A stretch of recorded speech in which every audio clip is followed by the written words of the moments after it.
Freud plantea un conflicto entre el principio de realidad y el principio de placer.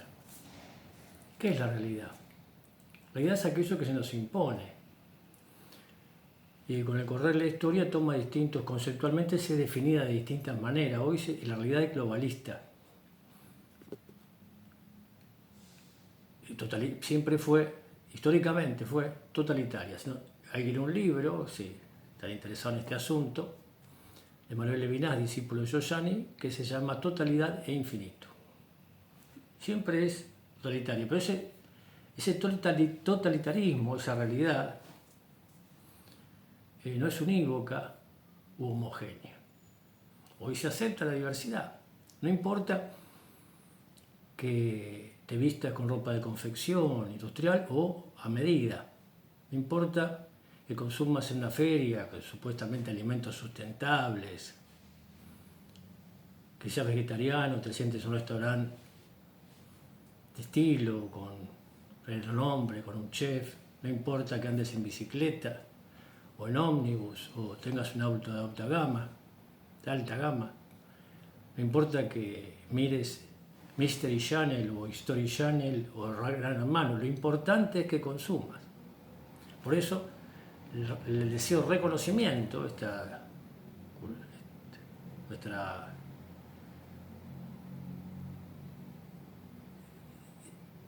impone que queremos pertenecer a esa realidad. En general, la mayoría quiere pertenecer a esa realidad para ser consumido, pero hay una paradoja, porque esa realidad te consume el placer, tu deseo real, que el placer está vinculado con el deseo, que se enfrenta, que está en conflicto, otra vez, en palabras de Freud, con la realidad.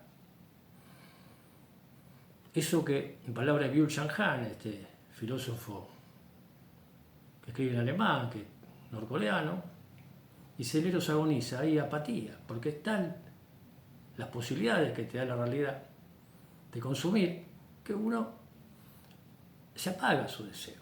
El deseo no sabe qué quiere. Quiere lo que le pauta la realidad sociopolítica y cultural. No sabe no puede reconocer su deseo. ¿Y cómo uno puede reconocer su deseo? Esto que es tan elusivo y abstracto.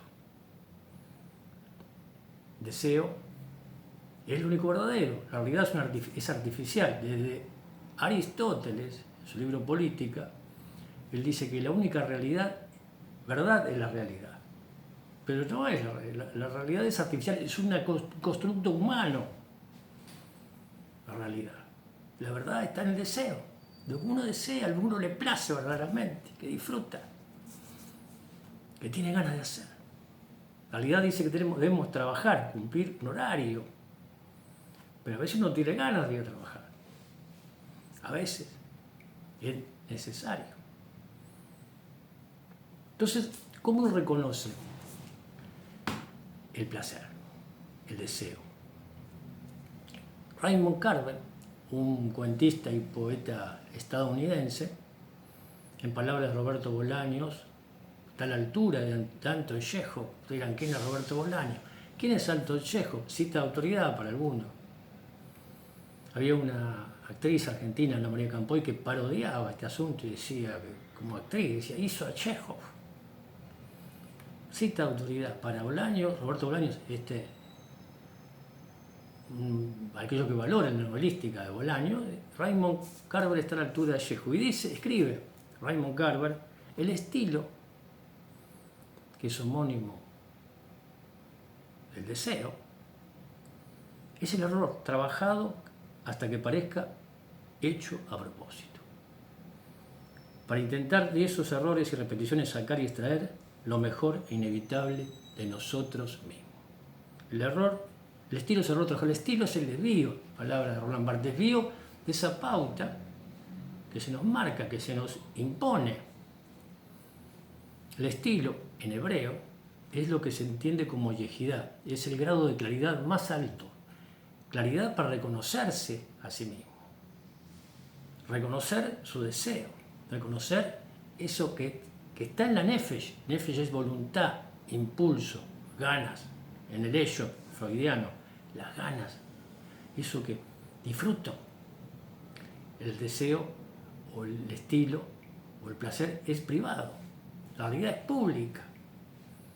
Hoy lo privado, el Instagram, Facebook, toda la gente quiere pertenecer a esa realidad. Se hace público. Después nos enojamos cuando dicen, el algoritmo, los perfiles, nuestra intimidad, nuestra identidad, etc. Pero uno pierde la delicadeza de lo privado, que tiene que ver con el deseo. El error. Cuando uno se equivoca, y la cultura, la sociedad, el hábito, su propio entorno familiar, porque hay un hábito, se espera de nosotros algo en ese hogar, se nos apunta con el dedo, se nos dice estás equivocado, o se nos castiga por ese error, por ese que tiene que ver con el deseo, el estilo, eso que nos place, uno en esa equivocación reconoce su deseo, sostiene uno ese error, como dice, aunque parezca hecho a propósito, error trabajado, es capaz de sostener ese error. Ahí se reconoce su verdad, su deseo, como uno refina eso y convive con la realidad que se nos impone. Porque otra vez, el poder que detenta la realidad no es unívoco y no es homogéneo, es una legión, en palabras de Roland Barthes, no sé si está escrito en El grado cero de la escritura o El placer del texto, la realidad y lingüística. Hay el discurso, en la realidad se nos impone un discurso y uno dice, desconfía, sospecha, tiene claroscuro, tiene contradicciones también. Entonces, esa legión, y dice Roland Barthes también otra vez, no recuerdo en cómo leer esos dos textos, dice que el arte es social, el estilo es soledoso. Hay autores como Flaubert, el estilo no es algo que se busca. Flaubert decía que atormentaba porque la busca el estilo, era atroz para él, lo escribe así Flaubert. Pasaba semanas con una frase para poder corregirla y encontrar un estilo, una construcción. Él no es así. Barthes dice, escribe, sea cual fuere su refinamiento, esa claridad, la viejidad, el estilo siempre tiene algo en bruto. Es una forma sin objetivo, el producto de un empuje, no de una intención. Es como la dimensión vertical y solitaria del pensamiento. Su referencia se halla en el nivel de una biología o de un pasado, no de una historia. Es la cosa, entre comillas, del escritor, su esplendor y su prisión, su soledad. Aquel que reconoce sus errores en esas equivocaciones que le pauta la cultura, o la sociedad, o la política, o su entorno, o sus hábitos, ahí está su deseo. Pobre de aquel que es muy correcto, que cumple con la norma, que tiene ganas de ir a trabajar todos los días, que se levanta con ganas de ir a trabajar, aunque haga un trabajo que le plazca, porque eso también es parte de la realidad.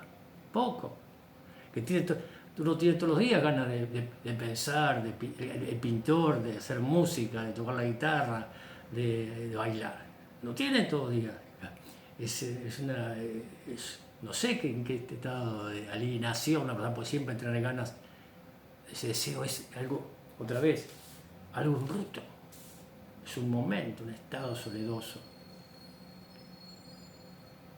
Pero en ese error está nuestra verdad. Por eso, como canta Coti, el Nobel yerno de Matteo Tinelli, nada fue un error.